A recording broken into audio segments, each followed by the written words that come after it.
Alright gamers, welcome into Retro Time. I am Nosage Time, and this topic today is going to be different from the Legend of Zelda topics I've been talking about.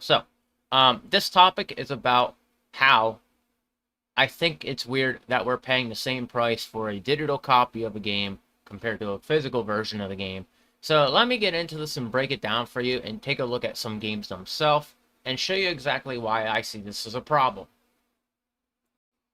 So here we are at the Switch eShop, and I want to show you guys exactly what it is I mean with this, because it tends to be a bit of a mess, and I think there's a way they could break it down at these companies instead of doing a digital and physical version of the game and charging, a high price for a digital version or the same price as the physical version. This just don't make sense to me. Okay, so now we can look at the best example of this is, so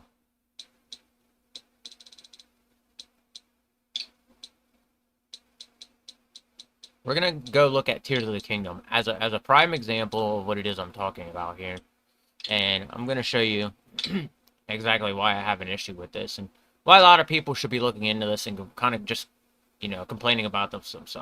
So, you see, Tears of the Kingdom here is $69.99, which is, the exact same price as the physical edition of the game. So, and with Skyward Sword HD, you can probably find it on a discount right now, but it's still the same price as the physical version of the game. Breath of the Wild, so on and so forth. As you can see, I've only purchased one Zelda game in digital version, and that's Link's Awakening. But I'm probably going to go get this in a physical copy. But I want to go into looking as to why I see this as a problem. And another subject I'm going to bring up is downloadable content and why I think they should actually consider doing that as well in physical copies. So let's go over to a website showing you prices on games.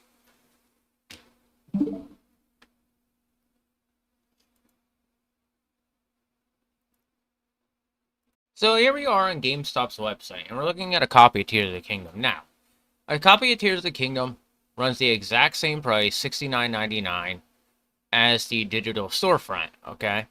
And even looking at it digitally over here, you're not getting a discount on it. In pre-owned, it dropped down like a few bucks. So, go and buy it pre-owned by all means if you really want to. But brand new, that's the price you're going to get charged for a literal physical copy of the game. And this goes for like Skyward Sword too. So looking at Skyward Sword, the Switch version of the game, you're literally seeing the price of the digital copy. Oh, they're having a discount over there. But if this was brand new, at a brand new price, you'd be paying this right here.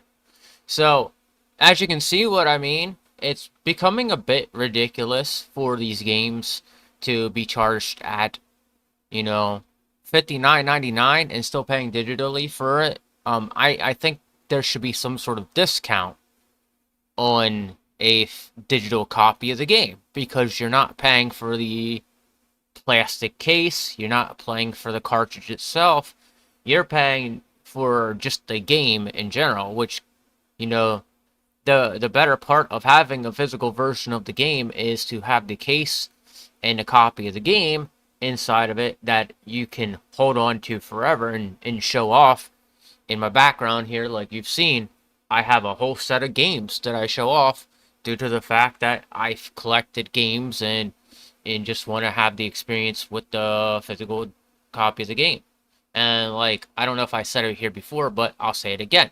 I always say it's better to have things physical in your hands because then it feels like you actually own it. If you're owning things digitally from the cloud, you don't actually own it. You're pretty much just paying Nintendo for a version of the game that is on their cloud. So if Nintendo really wanted to, which I'm not saying they will, but there's going to be a point in time where this needs to be thought about. But if Nintendo really wanted to, they could be like, okay, you're not allowed to have those games anymore, even if you paid for them. That's the end game end result of what could happen. Now, I'm not saying, again, Nintendo will take that from you, but it just goes to show you that you're pretty much renting a game for a full price from Nintendo themselves, when it's better to have it on your shelf. Now, let me go into another thing that I find extremely weird, and I've seen this with Xenoblade Chronicles 2 Torna Edition. If you go over to Amazon.com, you can find a copy of it yourself. So, Xenoblade Chronicles 2. So, let me type in Torna. So, this is the only downloadable content that I know that you can actually get anywhere in its physical copy. And the reason I'm bringing this up is because the reality, the truth is, when will we start seeing more of this? You know?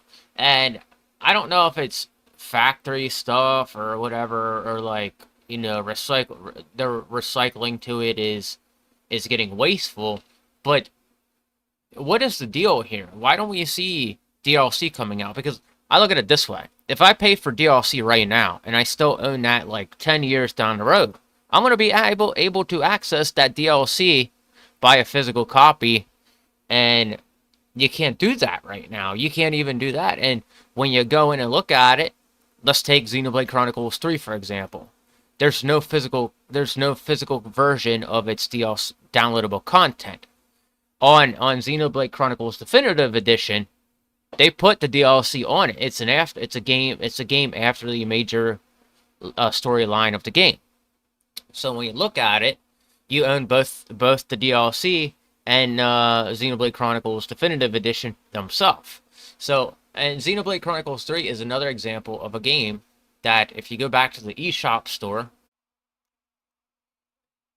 but if you look at the eShop store right here, here's a prime example of it, okay? You got the downloadable content, the bundle right here, okay? So, my thing is why didn't they just bring out a physical copy of this? You know, it's not hard to do. And that goes for every game from here on out, with downloadable anything on it. I think Nintendo should rethink these choices, and every video game company in general should be rethinking these choices.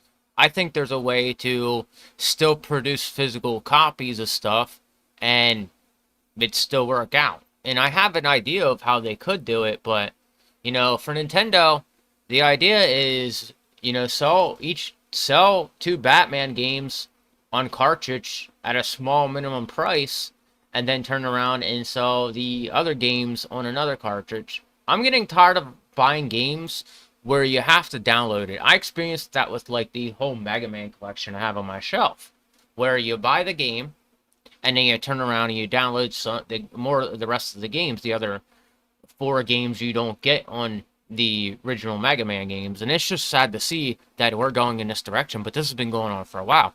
And I think this is something that needs to be brought up to the surface, where why would you not want a physical copy of the game? Now,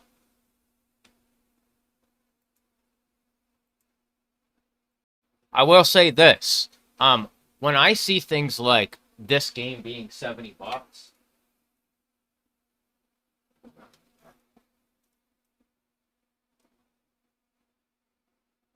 when I see this game being $70 as a digital game, I will always choose to go for the digital version, the physical version of the game. Solely because it's, it's like almost paying $20 extra to get this version of the game instead of the digital version.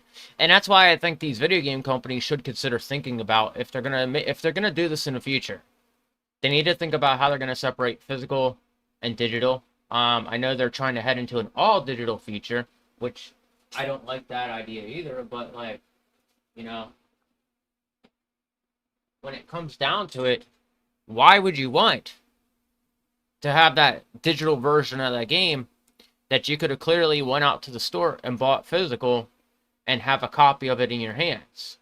That's why I don't understand this, and that's why I think this whole thing is, I want to say asinine, because it just doesn't make sense to me how people will sit there and pay the $70 as opposed to going out to the store and picking up a physical game, or going to Amazon and ordering the game off the internet. Metroid Prime Remaster. I paid a little bit more for that because I couldn't find that anywhere, and I was glad I did because now I have a hard copy, physical copy of the game as opposed to digital.